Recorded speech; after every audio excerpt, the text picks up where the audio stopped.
O Consolador, Francisco Cândido Xavier pelo Espírito Emmanuel. Pergunta número 201. No quadro dos valores racionais, ciência e filosofia se integram mutuamente, objetivando as relações do espírito? Resposta: ambas se completam no campo das atividades do mundo, como dois grandes rios que, servindo a regiões diversas, na esfera da produção indispensável à manutenção da vida, se reúnem em determinado ponto do caminho, para desaguarem juntos no mesmo oceano, que é o da sabedoria. Pergunta número 202. No problema da investigação, há limites para a aplicação dos métodos racionalistas? Resposta: esses limites existem não só para a aplicação, como também para a observação. Limites esses que são condicionados pelas forças espirituais que presidem a evolução planetária, atendendo à conveniência e ao estado de progresso moral das criaturas. É por esse motivo que os limites das aplicações e das análises chamadas positivas sempre acompanham e seguirão sempre o curso da evolução espiritual das entidades encarnadas na Terra. Pergunta número 203. Como apreciar os racionalistas que se orgulham de suas realizações terrestres, nas quais pretendem encontrar valores finais e definitivos? Resposta: quase sempre, os que se orgulham de alguma coisa caem no egoísmo isolacionista que os separa do plano universal, mas que os amam o seu esforço nas realizações alheias ou a continuidade sagrada das obras dos outros, na sua atividade própria. Jamais conservam pretensões descabidas e nunca restringem sua esfera de evolução, porquanto as energias profundas da espiritualidade lhes santificam os esforços sinceros, conduzindo-os aos grandes feitos por meio dos elevados caminhos da inspiração.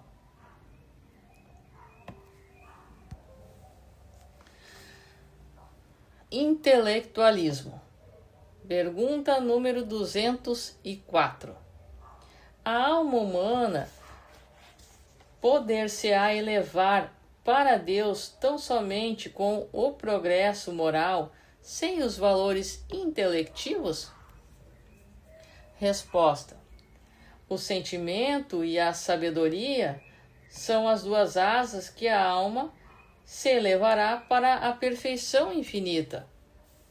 No círculo acanhado do orbe terrestre, ambos são classificados como adiantamento moral e adiantamento intelectual.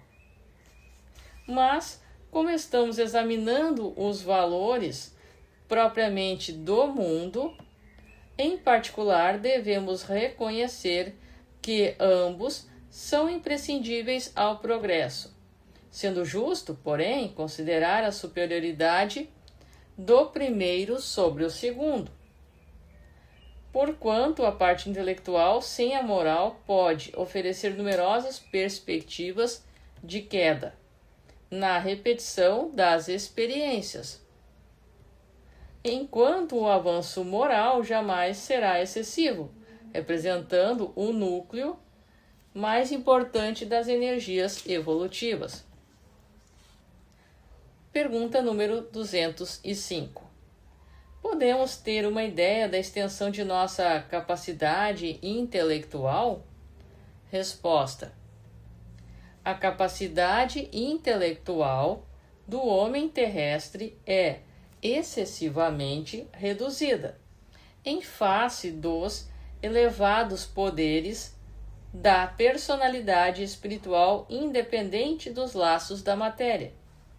Os elos da reencarnação fazem o papel de quebrar luz sobre todas as conquistas anteriores do espírito reencarnado.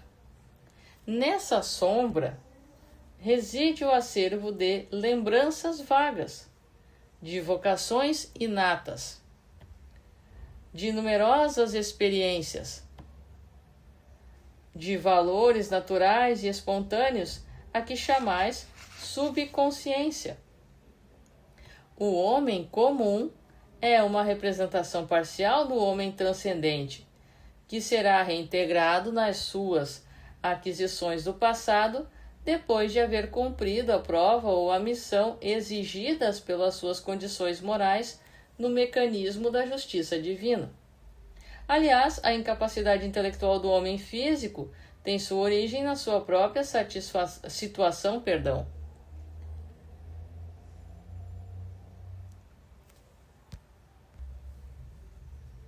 Caracterizada pela necessidade de provas amargas. O cérebro humano é um aparelho frágil e deficiente, onde o espírito em queda tem que valorizar as suas realizações de trabalho. Imaginai a caixa craniana, onde se acomodam células microscópicas, inteiramente preocupadas com a sua sede de oxigênio, sem dispensarem por um milésimo de segundo a corrente do sangue que as irriga. A fragilidade dos filamentos que as reúnem, cujas conexões são de 100 milésimos de milímetro, e tereis ainda uma ideia exata da pobreza da máquina pensante de que dispõe o sábio da terra para suas orgulhosas deduções, verificando que por sua condição de espírito caído na luta expiatória, tudo tende a demonstrar ao homem do mundo a sua posição de humildade, de modo que, em todas as condições, possa ele cultivar os valores legítimos do sentimento. Pergunta número 206, Como é considerada no plano espiritual a posição atual intelectiva da Terra? Resposta: os valores intelectuais do planeta nos tempos modernos sofrem a humilhação de todas as forças corruptoras da decadência. A atual geração, que por tantas vezes se entregou à jactância, atribuindo a si mesma as mais altas conquistas do terreno do raciocínio positivo, operou os mais vastos desequilíbrios nas correntes evolutivas do orbe, com o seu injustificável divórcio do sentimento. Nunca os círculos educativos da Terra possuíram tanta facilidade de amplificação como agora, em face da evolução das artes gráficas. Jamais o livro e o jornal foram tão largamente difundidos, entretanto a imprensa, quase de modo geral, é órgão de escândalo para a comunidade de centro de interesse econômico, para o ambiente particular, enquanto poucos livros triunfam sem o bafejo da fortuna privada oficial, na hipótese de ventilarem os problemas elevados da vida. Pergunta número 207. A decadência intelectual pode prejudicar o desequilíbrio do mundo? Resposta: sem dúvida. E é por essa razão que observamos na paisagem político-social da Terra as aberrações, os absurdos teóricos, os extremismos, operando a inversão de todos os valores. Excessivamente preocupados com as suas extravagâncias, os missionários da inteligência trocaram o seu labor junto ao espírito por um lugar de domínio, como sacerdotes religiosos que permutaram a luz da fé pelas prebendas tangíveis da situação econômica. Semelhante situação operou, naturalmente, o mais alto desequilíbrio do organismo social do planeta. E como prova real deste acerto, devemos recordar que a guerra de 1914 e 1918 custou aos povos mais intelectualizados do mundo mais de 100 mil bilhões de francos, salientando-se que, com menos da centésima parte dessa importância, poderiam essas nações haver expulsado o fantasma da sífilis do cenário da Terra. Pergunta número 208. Há uma tarefa especializada da inteligência no orbe terrestre? Resposta: assim como numerosos espíritos recebem a provação da fortuna, do poder transitório e da autoridade, aos que recebem a incumbência sagrada em lutas expiatórias ou em missões santificantes, de desenvolverem a boa tarefa da inteligência em proveito real da coletividade.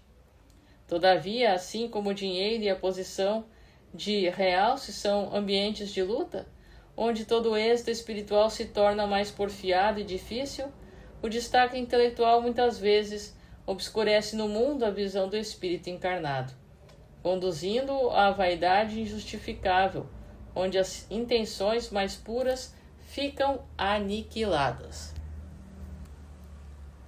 Pergunta número 209. O escritor de determinada obra será julgada pelos efeitos produzidos pelo seu labor intelectual na Terra? Resposta: o livro é igualmente como a semeadura. O escritor correto, sincero e bem-intencionado é o lavrador, previdente que alcançará a colheita abundante e a elevada retribuição das leis divinas à sua atividade. O literato fútil, amigo da insignificância e da vaidade, é bem aquele trabalhador preguiçoso e nulo que semeia ventos para colher tempestades. E o homem da inteligência, que vende a sua pena, a sua opinião e o seu pensamento no mercado da calúnia, no interesse e na ambição e da maldade, é o agricultor criminoso que humilha as possibilidades generosas da terra, que rouba os vizinhos, que não planta e não permite o desenvolvimento da semeadura alheia, cultivando espinhos e agravando responsabilidades, pelas quais responderá um dia, quando houver despido a indumentária do mundo para comparecer ante as verdades do infinito. Pergunta número 210.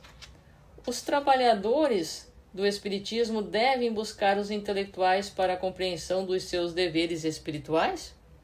Resposta: os operários da doutrina devem estar sempre bem dispostos na oficina do esclarecimento, todas as vezes que procurados pelos que desejem cooperar sinceramente nos seus esforços, mas provocar a atenção dos outros no intuito de regenerá-los, quando todos nós, mesmos desencarnados, estamos em função de aperfeiçoamento e o aprendizado não parece muito justo, porque estamos ainda com um dever essencial, que é o da edificação de nós mesmos. No labor da doutrina, temos de convir que o Espiritismo é o cristianismo redivivo, pelo qual precisamos fornecer o testemunho da verdade, e dentro do nosso conceito da relatividade, todo o fundamento da verdade da Terra está em Jesus Cristo. A verdade triunfa por si, sem o concurso das frágeis possibilidades humanas. Alma alguma deverá procurá-la, supondo-se elemento indispensável à sua vitória, como seu órgão no planeta. O Espiritismo não necessita de determinados homens para consolar e instruir as criaturas, depreendendo-se que os próprios intelectuais do mundo é que devem buscar, espontaneamente na fonte dos conhecimentos doutrinários, o benefício de sua iluminação.